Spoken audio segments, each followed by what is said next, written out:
Stories are all about emotions and feelings, making your audience feel something. And so it's not just a recitation of facts. It's about the deeper meaning, the twists and turns along the way. The stories that you tell as an entrepreneur are really stories about transformation, how you're going to make the world a different place. When Steve Jobs went to John Sculley and recruited him to join Apple, he famously said, "Do you want to spend the rest of your life selling sugar water, or do you want to change the world?"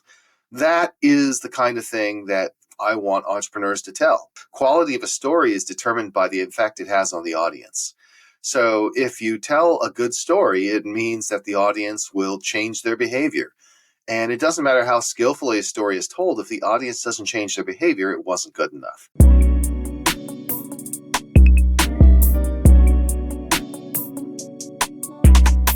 Hello, friends. We are here at VNTR Podcast, and today we are hosting Chris Yeh.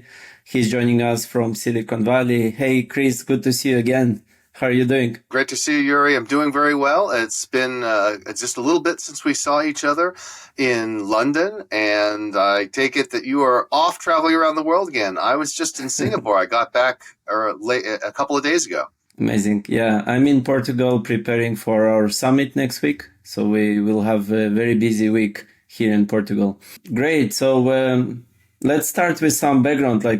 Maybe you can share, how did you start? What are you focusing on these days? Absolutely. So I got my start thanks to a happy accident. I was going to Stanford University for my undergraduate degree, and I graduated right as the internet was taking off. So because I went to Stanford, that meant that I got a chance to experience the internet very early on. I got a chance to have an email address when I was a freshman, for example. And by the time I got towards my senior year, we had things like web browsers and even online, what we then called multi-user dungeons, which now people would call massively multiplayer online games. So I got to really experience the future when I was at Stanford. And when I graduated, I decided rather than taking a conventional job, I'd get into the startup world. So I joined D.E. Shaw, which is the company that Jeff Bezos worked for before he left to found Amazon. And I joined them to work on internet startup stuff. That was 1995, and here we are 30 years later, and I'm still in the startup industry. I began as an individual contributor, and then a manager, and then a founder on the operations side. But I started doing some investing as an angel investor in 2006, and then after writing a couple of books with my friend Reid Hoffman, including this one, Blitzscaling, which is a giant worldwide bestseller. Thanks to the success of Blitzscaling, I was able to set up Blitzscaling Ventures and become a venture capitalist as well. So today I split up my time between writing books and other articles and things like that, and traveling around the world speaking, and also helping to run Blitzscaling Ventures and investing in great entrepreneurs. Cool. So when you chose to go to Stanford, was it your choice, your parent choice? And I suppose that it's amazing in network. What was the experience to be a student? Well, going to Stanford is one of the best decisions of my life. And part of it is that I had a number of great mentors who had a history with Stanford. One of my greatest teachers, Berkeley Blatz, who was a teacher of mine who I took maybe 4 or 5 classes from in high school. He was an English teacher, chair of the English department, but I also took other classes from him like folktales and mythology, the Bible as literature, and really just learned so much from him about writing and other things. And he had gone to Stanford as an undergraduate and spoke glowingly of the school. I had other teachers, even in elementary school, who had gone to Stanford. So I knew of Stanford as a result.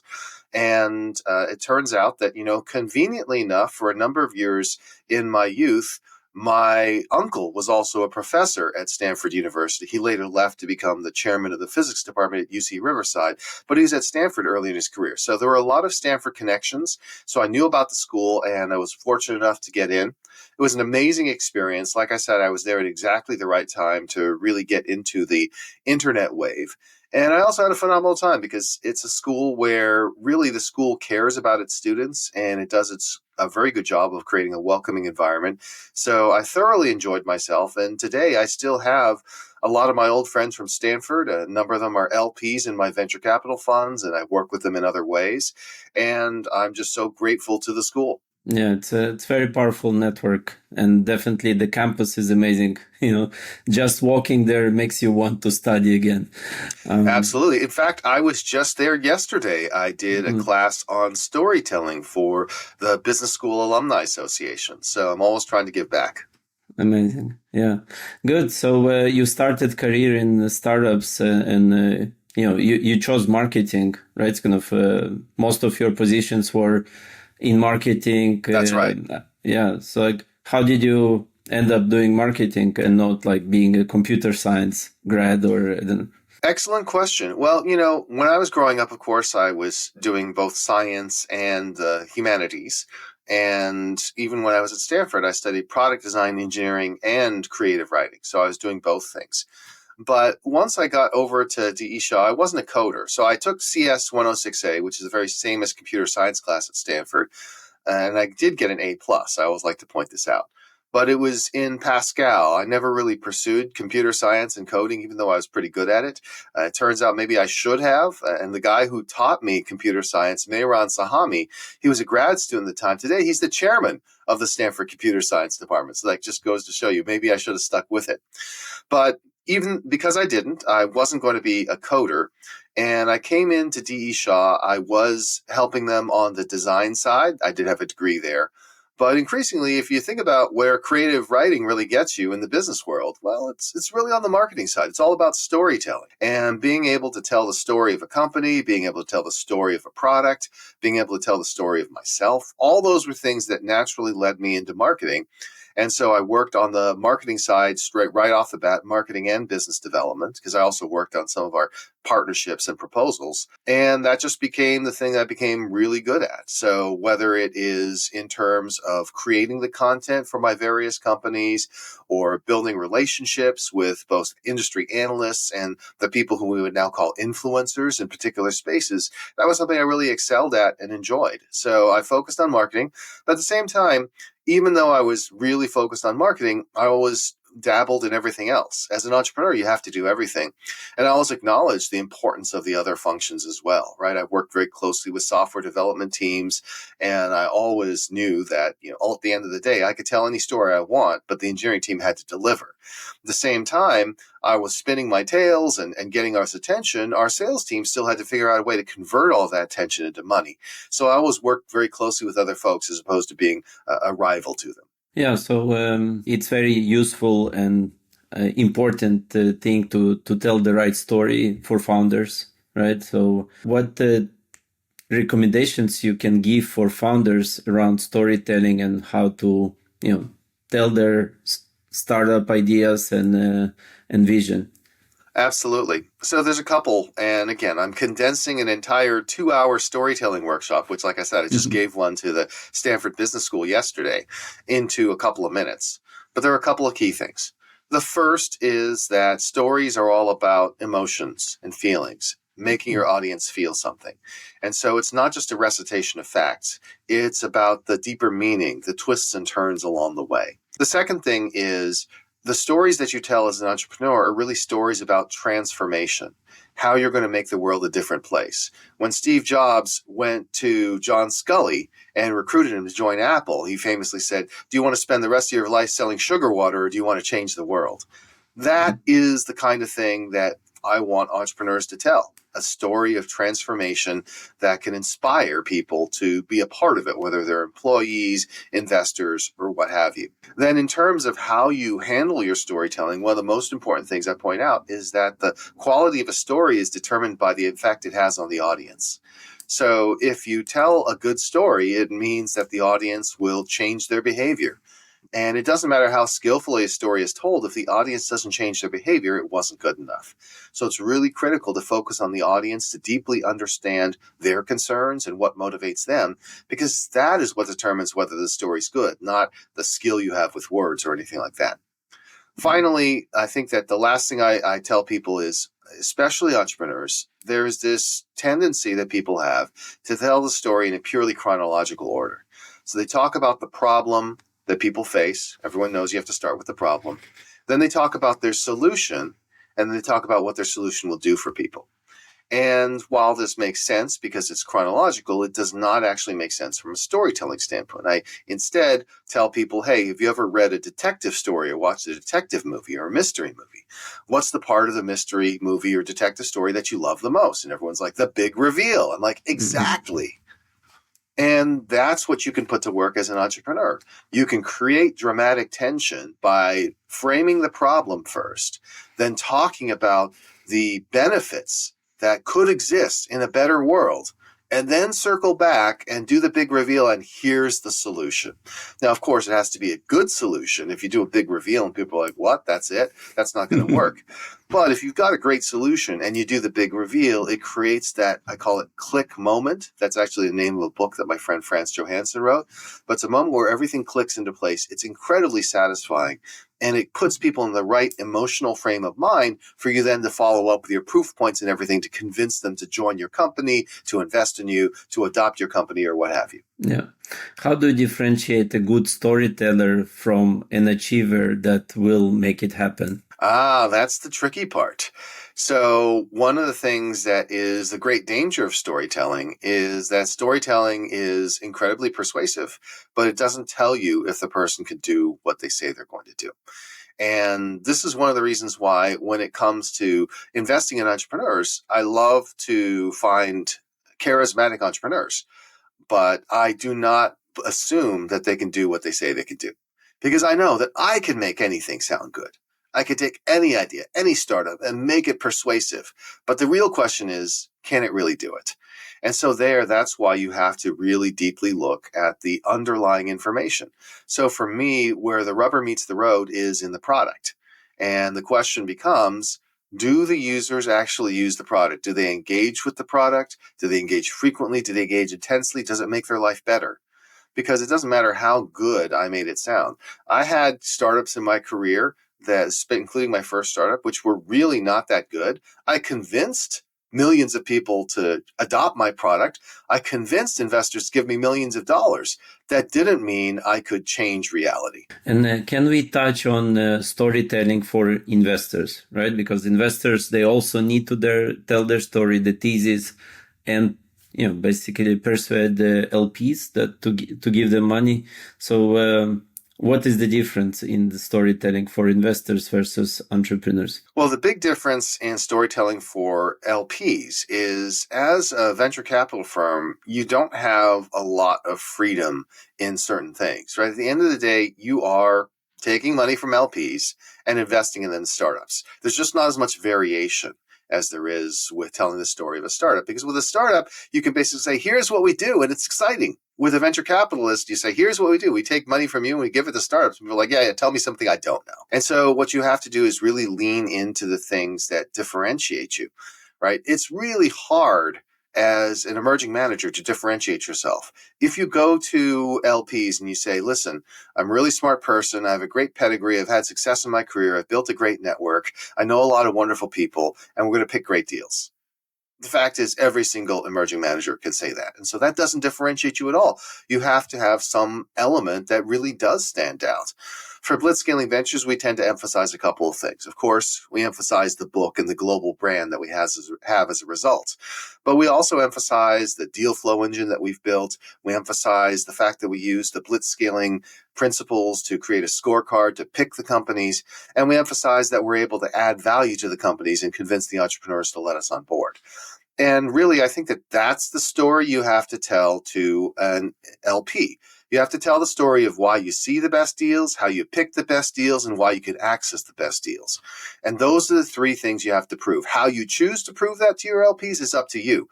But your story you tell needs to cover those three things. Yeah, that's great. And can we touch on what is the right story for target customer? Absolutely. Yeah. So you have to ask yourself, what is it that really matters to that target customer? What's in it for them? Because just financial returns are not enough, right? Of course, financial returns are assumed, and you as a venture capitalist want those financial returns because that's how you get paid. But that may not necessarily be the most important thing that the LP wants.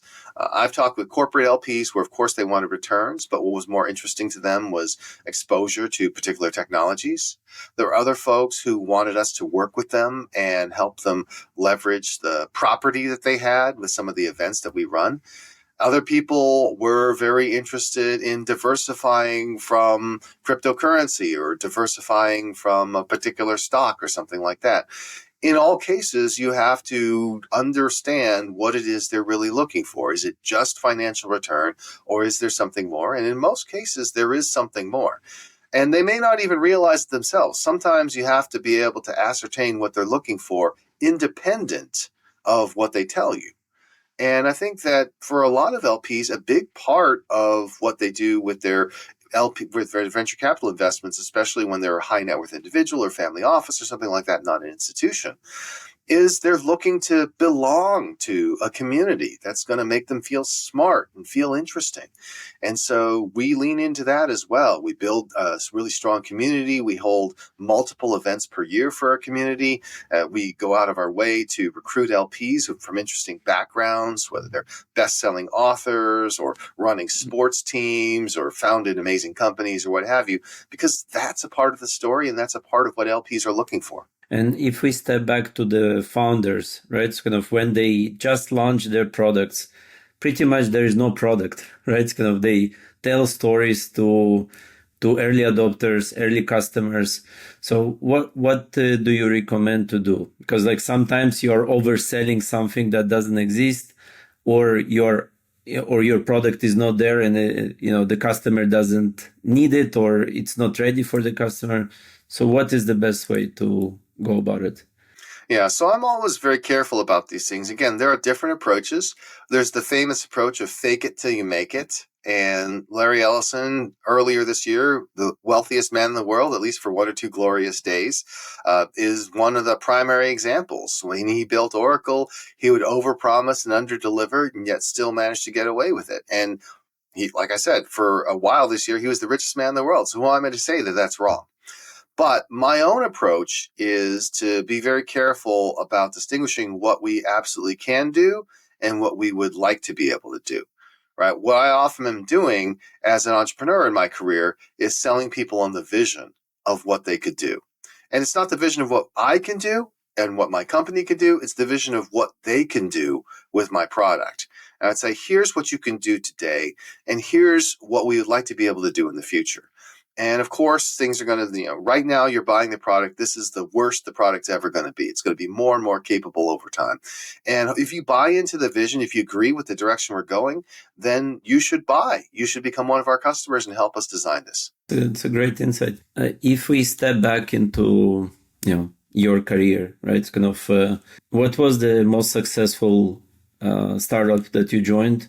And what did you guys do that it's Blitzscaling, and kind of what is Blitzscaling? Excellent question. So, the most famous startup that I was a key factor in success for was Ustream, which was a live streaming pioneer in the mid-2000s. 2007 was the year it launched, to be precise.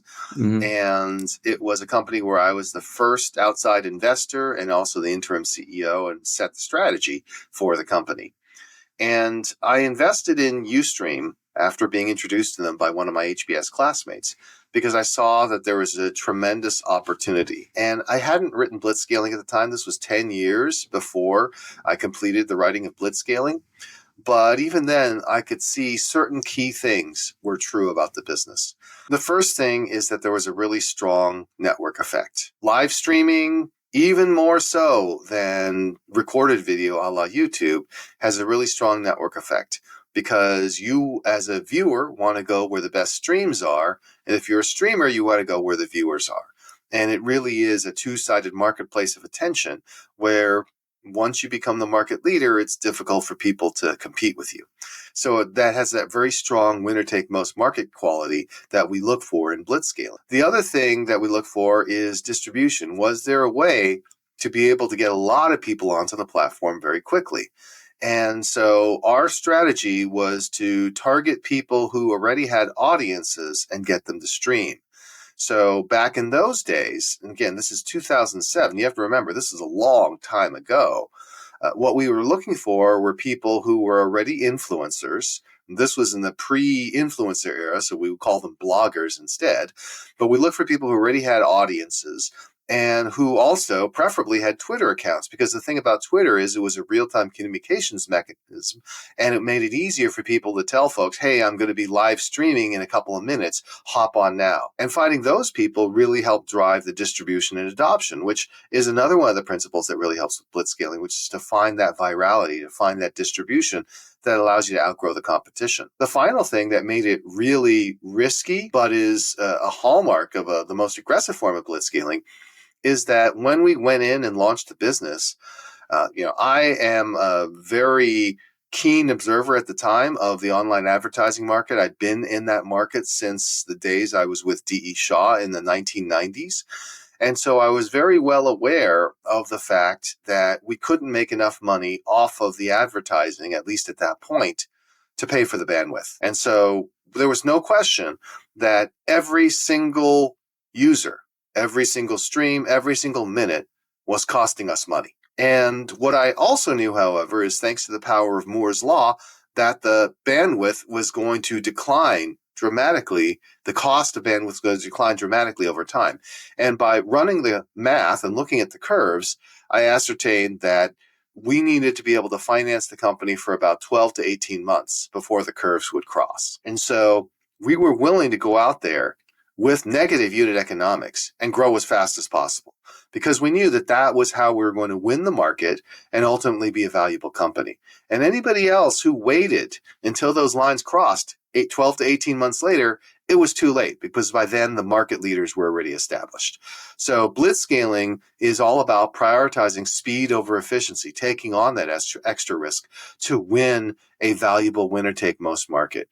And that means finding a market which has winner-take-most dynamics, maybe through network effects, finding a way to scale up faster your competitors through virality and distribution, and having the guts to do it even when there's a possibility it won't work out. And what is the difference between growth hacking and blitzscaling? And is there? Well, there is, in the sense that growth hacking is one of the tools of blitzscaling. Blitzscaling is about the overall strategy, then growth hacking is one of the talents that you can use. In fact, my co-author, Reid Hoffman, is one of the original growth hackers. Like way back when he launched LinkedIn, he knew one of the things he had to do was to get LinkedIn up to critical scale quickly, because LinkedIn with 1,000 people is useless. You need LinkedIn with 1 million people before it becomes useful. And so he mastered growth hacking, and he created one of the first growth hacks, which was the address book uploader, where you would upload your address book and it can invite everyone to LinkedIn for you. And that was one of the first examples of growth hacking, and that was one of the ways that Reid was able to blitzscale LinkedIn. Yeah, that's great. And what is guerrilla marketing compared to blitzscaling? Guerrilla marketing, again, is another tactic. Now, what I would say is that guerrilla marketing works most effectively in conjunction with virality, right? Guerrilla marketing is basically saying, hey, how do I, in a very scrappy way, get people to pay attention to things? It includes things like chalking your URL into the entryway and exitway of the subway system. It involves, getting campus ambassadors to carry your message to college students. It involves all these things that are very different than saying, okay, I'm going to spend $1 million on advertising on Google or Facebook or LinkedIn, or in the earlier days with some sort of big advertising agency. And guerrilla marketing is something you do because you only have so much cash, right? If you've raised a huge amount of money, guerrilla marketing may not be the most effective thing, because you're leveraging time instead of cash. And if you have a lot of cash, your time becomes disproportionately more valuable. But if you're starting off, if you're just trying to hustle your way or growth hack your way into relevance, the guerrilla marketing is a great way to do that. And does it mean that blitzscaling, you have to raise enough capital to grow fast, or are there ways to do blitzscaling without funding? Yeah. So generally most cases you are going to raise capital. And I like to point out that the 6 most valuable companies in the world all have 3 things in common. The first is they're American technology companies, 4 of them from Silicon Valley, 2 of them from Seattle. The second is all of them are venture capital backed. In other words, it is important to have those resources to grow. And the third is they became valuable because they won a valuable winner-take-most market. They blitzscaled, in other words. And it's very clear if you look at an NVIDIA, a Microsoft, an Apple, a Facebook, a Google, an Amazon, that they're all got to where they are through the blitzscaling process. So those are all things I think are really critical for growing. However, is it possible to blitzscale without raising money? Absolutely. In the book, we include examples of nonprofits that blitzscaled. We include examples of people who were able to blitzscale initially using bootstrapping methodologies. But when you do that, what you have to do is you have to be very clever. You have to have that virality, that innate virality that helps get people on board, or you have to be able to figure out how to leverage somebody else's resources to do this. The example we use in the book is a nonprofit called Dress for Success, which helped women get professional clothing for job interviews, women who were survivors of domestic violence and other things like that. And one of the ways they were able to scale up was by partnering with the shelters that worked with those women and saying, hey, we'll help your women, but you have to help staff our stores. And so that allowed them to grow, even though they didn't have any money. Yeah, let's shift towards female entrepreneurs and females, because I saw that you did a lot of different initiatives to support. So maybe you can share some insights around that. Absolutely. So one of the core things about talent in this world is it's pretty evenly distributed. And so anytime you see a wildly disproportionate statistic, it means that there's opportunity. In this case, the wildly disproportionate statistic is that women get very little of venture funding in the world. And that's not because they are less capable. Obviously, they're quite capable. And in fact, women are now the majority of college degree earners. It's more a question of how do we overcome some of the inherent biases that have existed, and how do we also overcome the psychology that people might have. I think that there's a famous point. This may not apply to women all over the world, but it's at least something, a study that was done in the United States that showed that for a particular job opening, if a job opening had 6 requirements, women felt like they had to meet at least 5 of those requirements to apply. Men felt they had to meet at least 1 of those requirements to apply. So there's a certain level of aggressiveness that men have been conditioned to or evolved to have that, again, nature is not destiny. We can actually change how we do things. So I think that a lot of the work I've done with women entrepreneurs fits along those lines. I've worked a long time with the Women's Startup Lab, for example, which is an accelerator program for women. And it's had some great results over the years. Also working cross-culturally. The founder, Ari Horie, is from Japan. So she's done a lot of work with Japanese women in particular, because, of course, Japan also has a culture that has tended to discourage entrepreneurship. It's tended to be very patriarchal. So there's even more work to be done there. But beyond that, it's also the case that I think that, you can model the possibilities as well. I think that there are historically not enough exemplars. There are more and more these days, thanks to the fact that more and more women are becoming entrepreneurs. And so holding up those people as examples, for example, Michelle Zlayton, who is one of the founders of Cloudflare, I think that's it. Yes. All right. So having great examples like that is really important. And in our own portfolio of investments, we have quite a number of companies with women as CEOs or co-founders. And while we don't go out of our way, we don't have a specific gender lens in our investing, we certainly view it as a positive because it means that we're getting a good deal as a result. I think that the other thing is that I work with a lot of programs, not just the Women's Startup Lab, but Unreasonable Group, for example, that does a lot of mentorship. I think that mentorship is one of the most important things as well. Women need as much mentorship as men, and we need to make sure we provide that mentorship to really pave the way for that next generation. Believe me, my daughter's generation, women who are now in their 20s, they don't have any doubts about what they're capable of doing. Yeah, definitely. That's great. And so you became an author, right? It's kind of you have multiple books that you wrote. How did you start, and kind of what recommendations you give to others that want to pursue writing a book? So it's also like how to be successful author like yourself. Absolutely. Well, several things. First of all, like many people, I grew up loving to read. And when you love to read, you eventually say, well, wait a minute, these books have to come from somewhere. Maybe I can help with that. So growing up, I always loved reading and writing. But one of the things I did when I was in high school was to research the profession of writing by reading the books and magazines about it. And one of the things I quickly realized was a terrible profession. Terrible way to make money, very hit driven. Even if you were pretty good at it, you weren't making any money. So I'm like, okay, this is not good. I am not going to go into this as my primary career. It's something I want to do, but I'll do on my own terms when the time is right. And so I studied not just creative writing when I was an undergraduate, but also product design engineering. And as you've heard, I went into the startup world and was working in the startup world. But on the side, I was also writing. So even while I was still in the startup world with my first company, I was writing content for one of these online sites called ClickZ. I had a column called The Disciplined Marketer, which was all about marketing and how you could do it in a disciplined way, as opposed to the perception that many people have that marketing was all just about feelings and things like that. I'm like, those are important, but you can actually be very systematic about it. But the thing that really brought it to the next level is when the concept of blogging was created. Now, this was something that arose in the early 2000s. There's a fellow named Dave Weiner who first came up with the term. Blogs stood short for weblog, and he just used it to describe, creating a website that you posted to regularly. And eventually people created blogging software. The first blogging software I used was Blogger, which was created by Ev Williams, who later went on to create Twitter.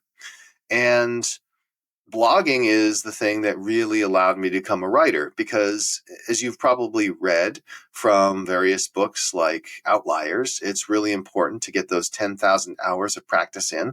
And the way I got my practice in with writing was blogging all the time. I've written thousands of blog posts, and that practice in terms of writing, but also in terms of connecting with an audience and responding to that audience is really what helped me over time. Now, people don't write blogs as much these days. These days, it might be LinkedIn posts or a Substack instead, but it's all the same thing. Writing your thoughts, connecting with an audience, and honing your skills. Now, I will say that becoming a successful author is much easier if your first book is co-authored with a world-famous billionaire. Like, this is definitely a shortcut to success, but it is not the only way. And so, again, do not despair if you are unable to find your own world-famous billionaire to collaborate with, because what you can do, regardless of anything else, is to build up an audience. So this is the thing that most people don't realize about being an author.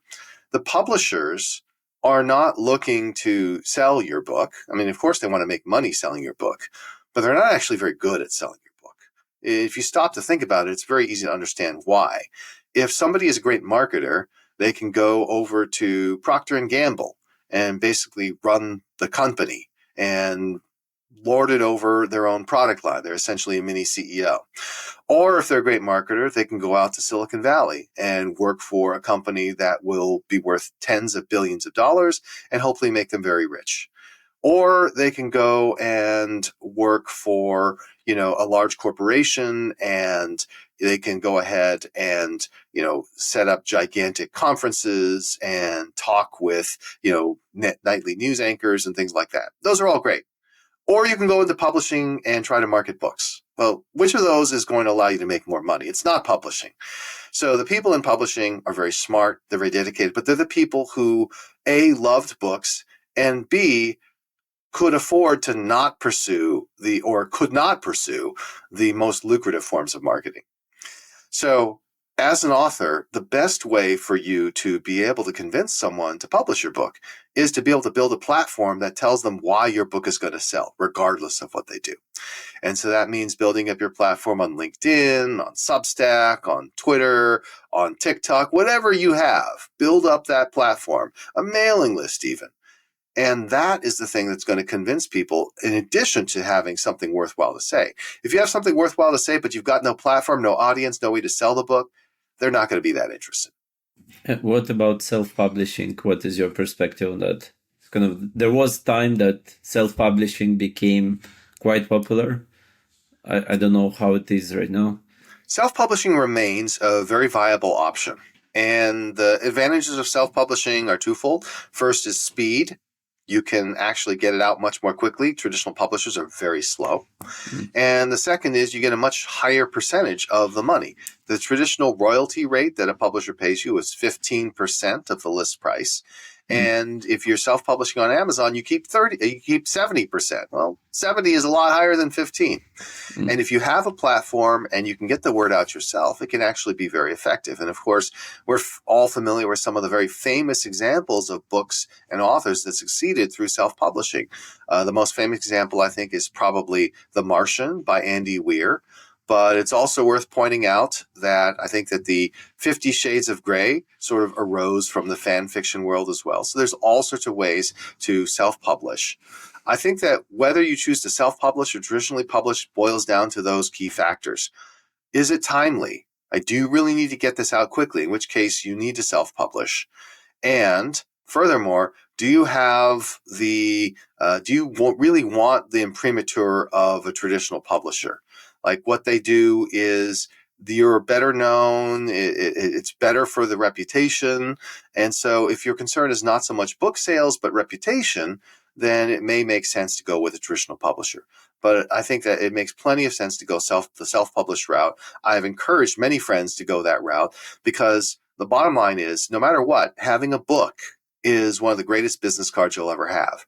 And if you think that you're going to use it primarily as a business card, going the self-publishing route can actually be the most effective because Blitzscaling is a traditionally published book. We wanted the imprimatur and we could afford to wait. At least we thought so. And so as a result, when I want to give this book away, I have to buy it. I can buy it for the publisher for 50% of the list price. The list price is $31, so it's $15.50. Or I can buy it from Amazon, where at least recently it's been selling for $14.95. But either way, it costs me real money to buy copies of this book. If I self-published this book, I could print my own copies for about $1 a piece and give them away much more easily. And I could give away a PDF version online for free. In fact, that's what Reid and I did with the book Impromptu, which is an AI book. It wasn't intended to make money. It needed to come out fast. So that was self-published, which allows us to give away the book for 99 cents on Kindle, which a traditional publisher would never have allowed us to do. What does it take to create a bestseller, right? So at what point it becomes defined as a bestseller? So bestseller is a very squishy term because there are a variety of different lists where you can be a bestseller. Probably the most well-known list, everyone's heard of New York Times, of course, but Wall Street Journal also runs a bestseller list. And then, of course, Amazon runs bestseller lists. So you can be a bestseller as long as you qualify for any of those lists. And you can qualify immediately right off the bat. Like the New York Times best-selling list is based on like weekly sales. Or you can qualify over time, cumulatively, and how well you've done in a particular category. So those are the different ways to be bestsellers. And you can decide which one you want to go for. It's very common for people to want to be a New York Times bestseller because people are the most familiar with that list.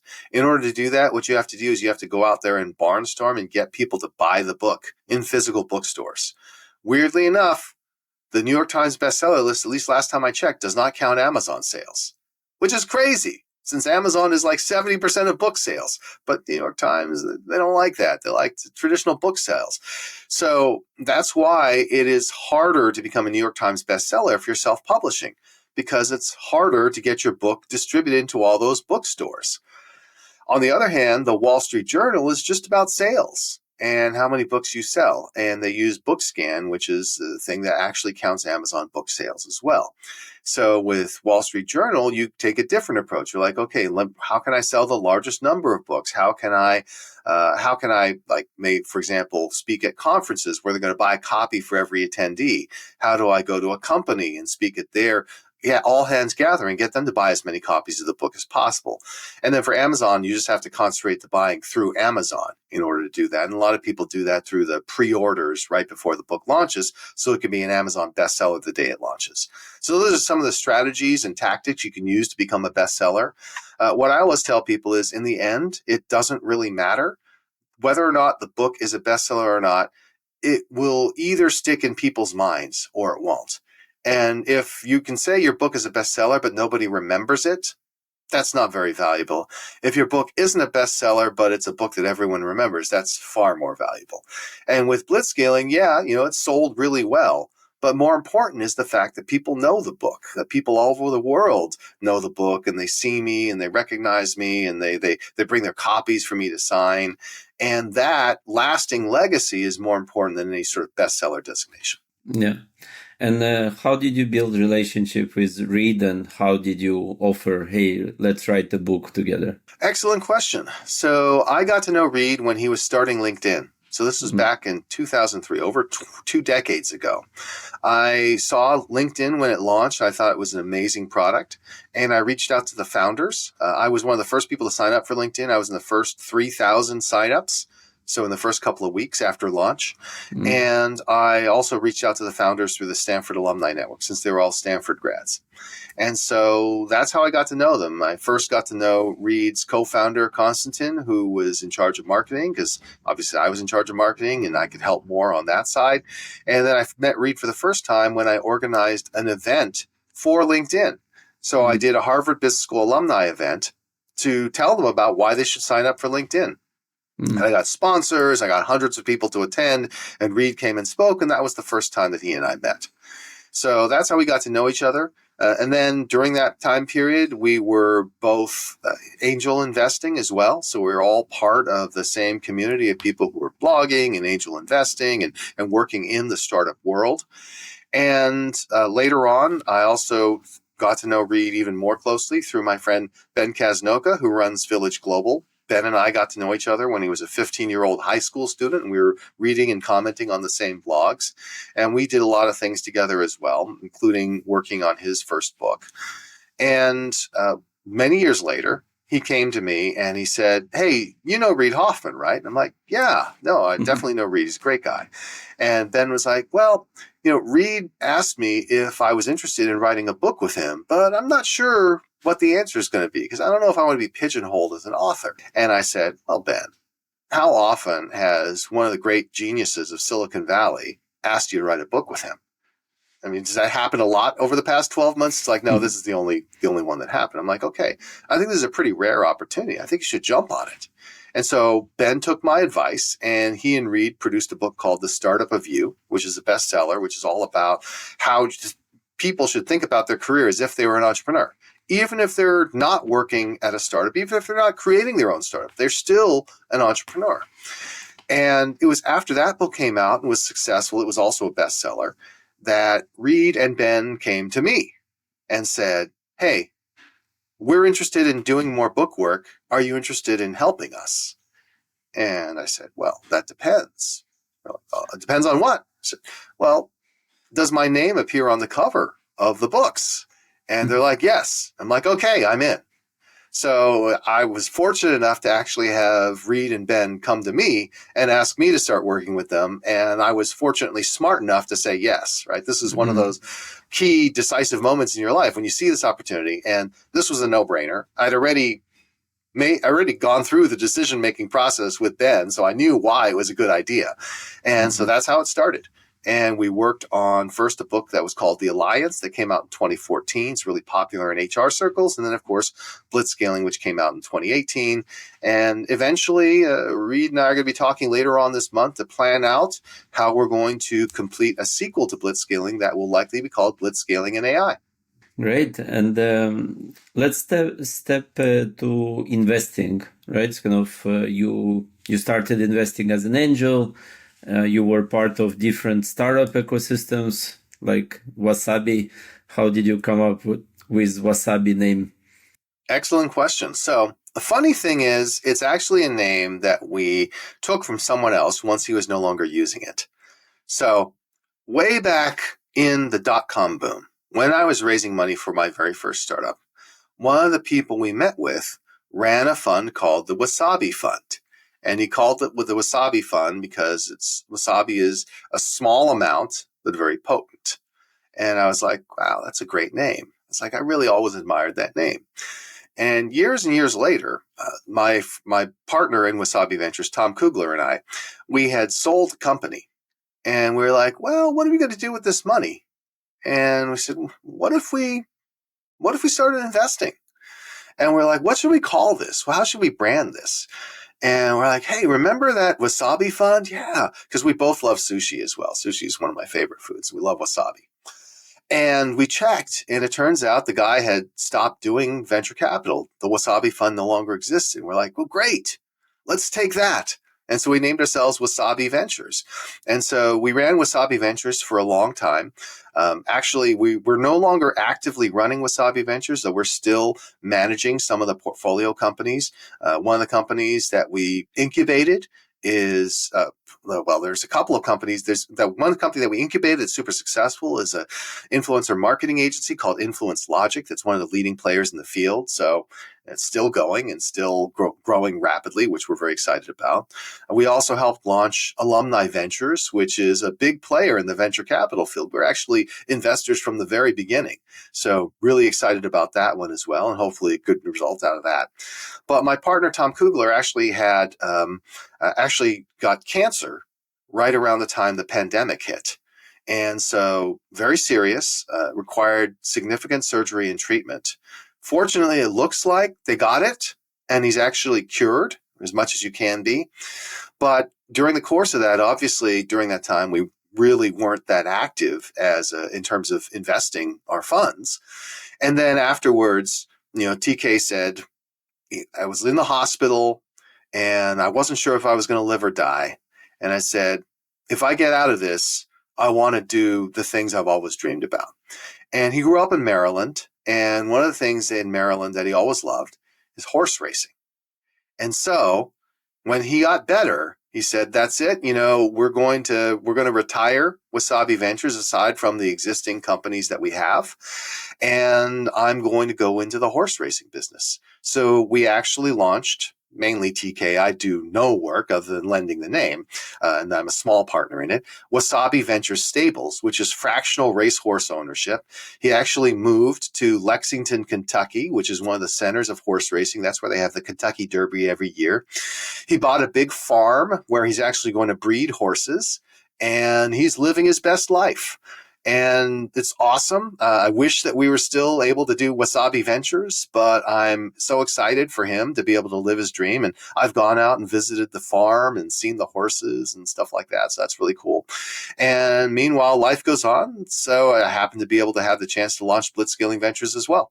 So this is one of the triggers to start a new brand and new fund. Huh? And did you have LPs in the previous fund, or it was mostly your money? So Wasabi Ventures was almost all our own money. Towards the end, as we saw what was happening with Alumni Ventures, we actually did create a syndicate group called Wasabi Ventures Partners, and we have a couple of investments that we did with that. But then the pandemic and cancer came, and so that's largely inactive now. We have a wonderful group of people that we worked with there, but that's not what we're doing anymore. Now, a lot of those investors have then gone over onto the stable side, because it turns out horses are also a pretty interesting investment. Yeah, that's interesting. And so if we step back into Blitzscaling, right, kind of Blitzscaling Ventures.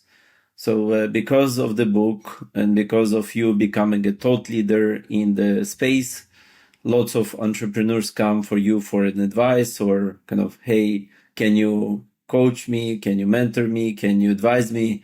Right? So it created lots of kind of attention, interest to work with you, right? That's what, yeah.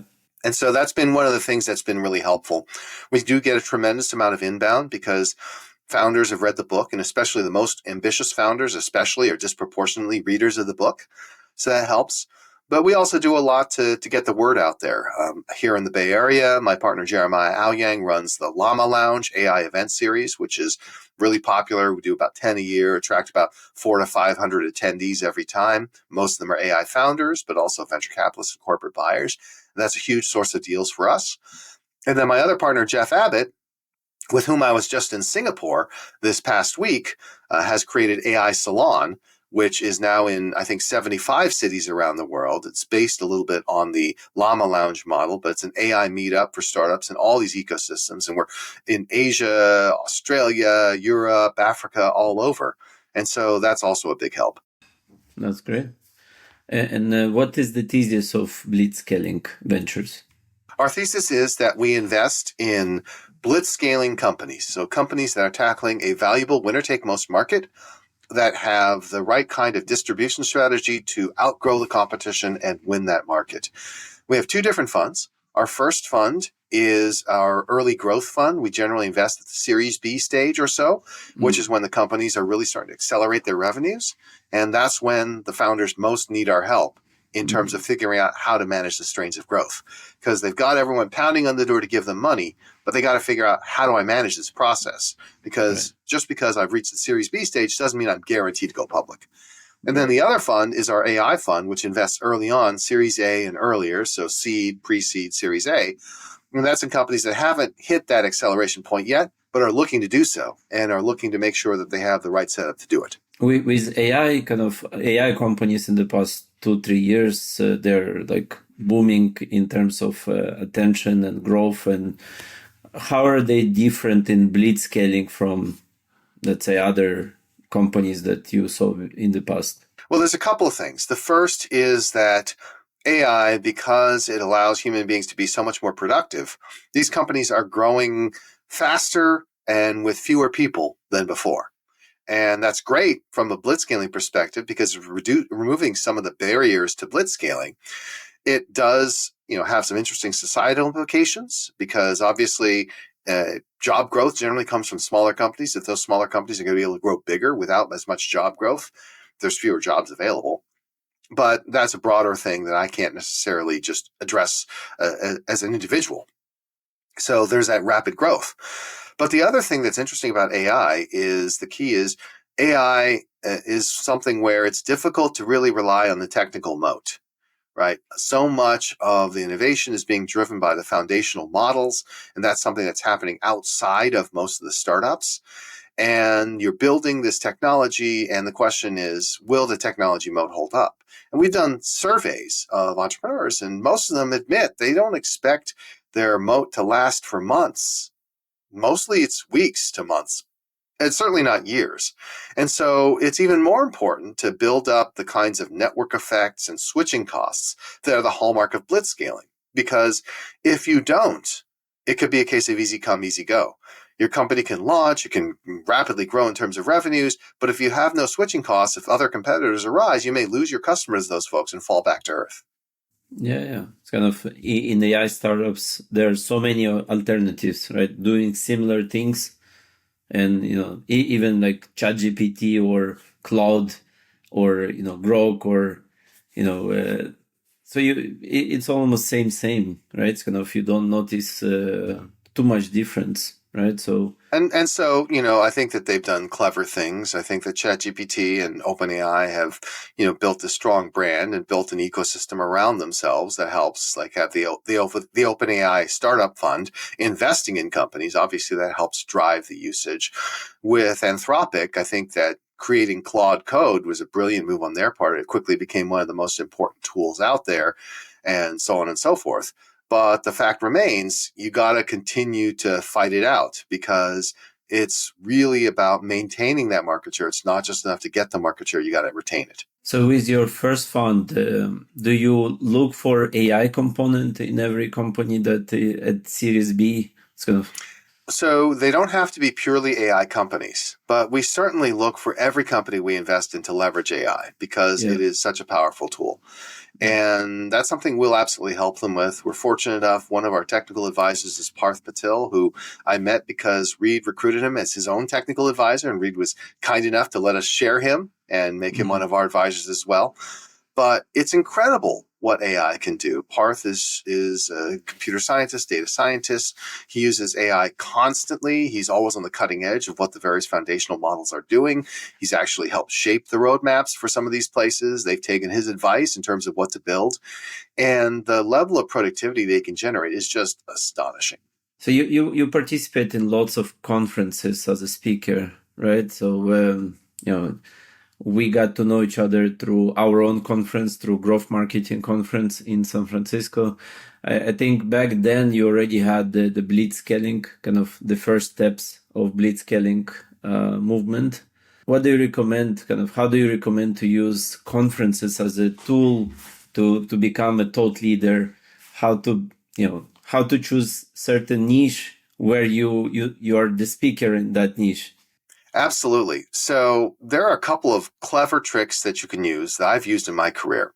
So the first and most important one is to have something interesting to say and to say it in interesting ways. It's about delivery as well as content. One of the things I've noticed, and Yuri, you've been to a lot of conferences, you've probably noticed this as well. A lot of venture capitalists by default have a very neutral, very measured way of speaking. I'm not sure why. Maybe it's because they see it, they've seen other people speak that way. One of the funniest things is if you've ever flown a plane, especially in the United States, you know that airline pilots have a particular way of speaking. They'll say, "Hi, this is your captain speaking. Really glad to have you on board today. We're going to have a smooth flight cruising at 35,000 feet." Now, the reason they all speak that way because that's the way their hero, Chuck Yeager, the man who first broke the sound barrier, spoke. Chuck Yeager spoke that way, and he was the guy with the right stuff, as the book by Tom Wolfe says. He was the hero of all these guys, these test pilots, these astronauts. And so they all imitated him. And now, here we are, decades later, and airline pilots still sound like that. So for whatever reason, VCs tend to sound like that. So the first thing is, don't sound like that. Speak in an interesting way. Modulate your voice, vary the tone, and try to be funny, try to be interesting, try to be provocative. And there are people in the industry who do just that, and I learned from them. So, for example, my old friend Dave McClure, the founder of 500 Global, always very provocative in the way he speaks. He's more provocative than I would be, but he gets attention, and it's worked. And so I think that's the first thing that I recommend for all the investors out there.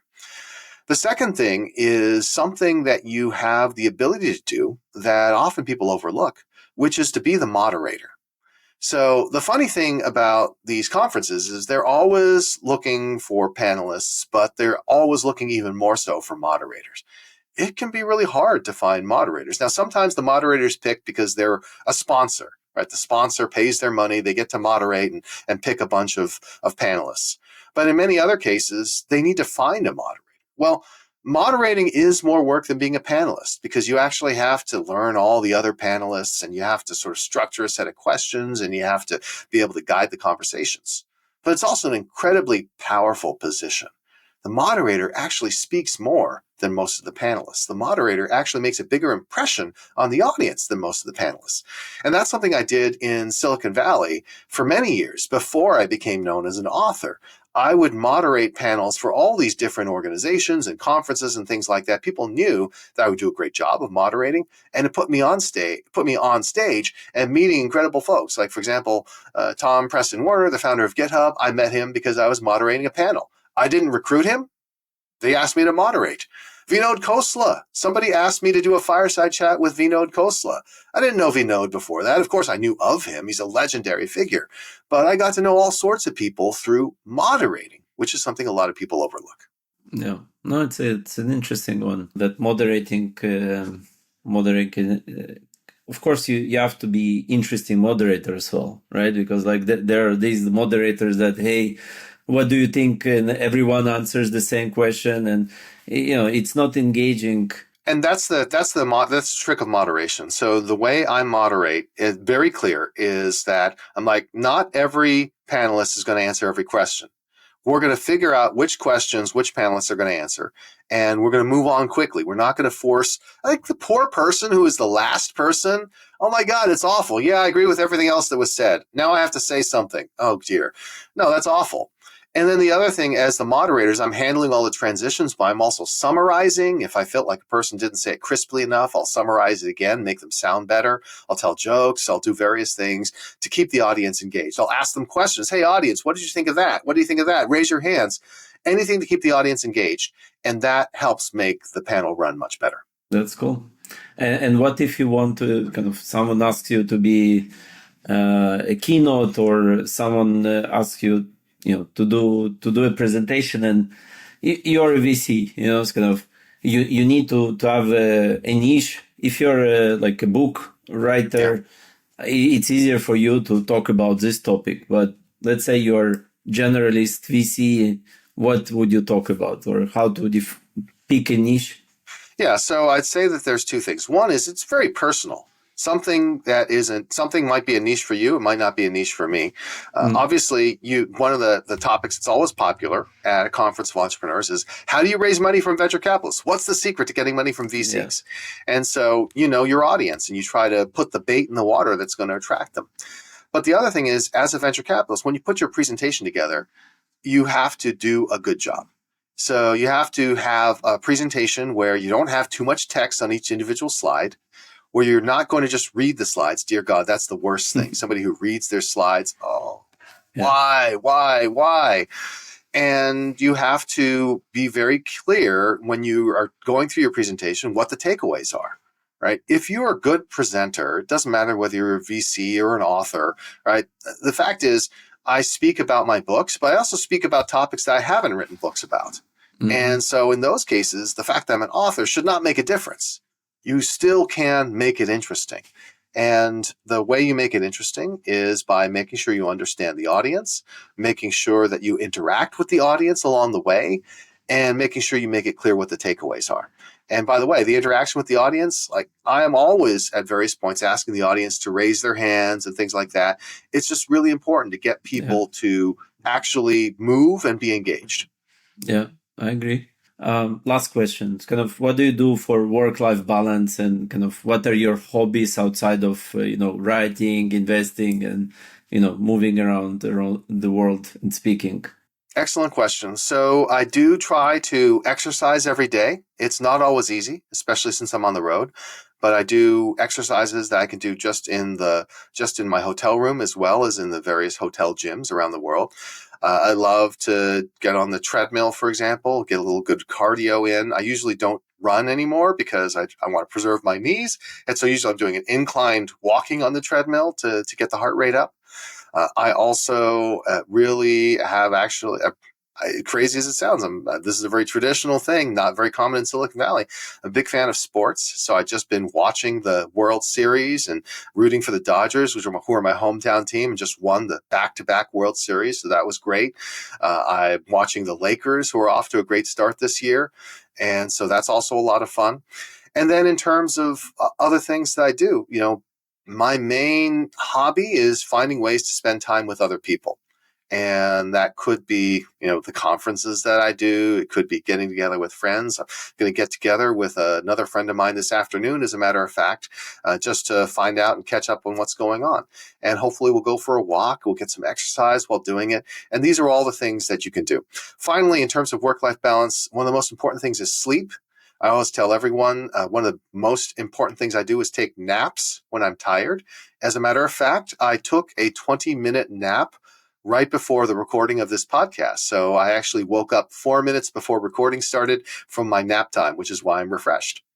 Amazing. Yeah, that's a good one. Sometimes some people say that napping is not good for your health, but they're absolutely wrong. So what you need to do is you need to set a timer, so it's 20 minutes or less.